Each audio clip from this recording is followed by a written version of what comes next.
Bom, eu acho que vai chover e eu tô aqui fazendo vídeo, mas por você, eu faço qualquer sacrifício, você sabe.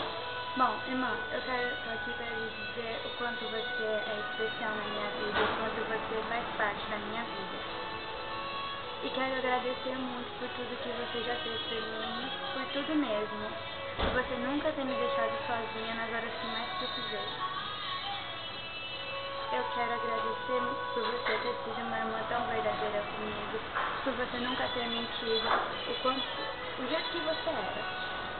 Esse vídeo tá todo, eu sei, mas eu vou fazer de tudo pra ele tentar ficar um pouco bonito.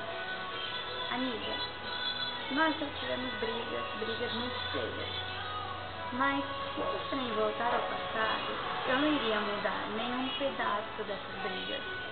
Sabe por quê? Porque se não fosse por ela, a gente nunca ia aceitar as diferenças uma da outra, que são poucas, mas faz parte.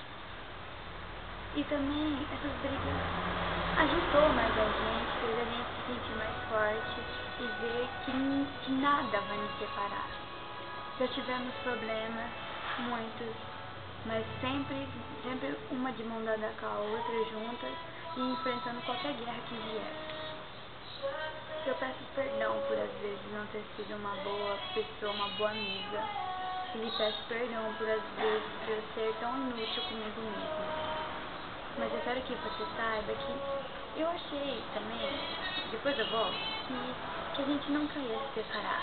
Que a gente ia ficar sempre junta, ia ser devagar. Ia demorar pra gente se separar. Eu achei isso. Mas amanhã a Deus pertence. Então, quem inventou a distância não sabia o que era saudade. Porque é difícil acordar e ver, chegar na escola e pensar, nossa, ela não tá aqui pra chegar me abraçando, pra dizer, pra gritar, tudo. Mas eu sei que Deus é generoso e tá chovendo. E eu tô aqui debaixo do negócio, que bodega. Mas eu vou molhar minha chapinha, mas tudo bem. Quer dizer que eu te amo demais. E hoje vai chover. Tchau.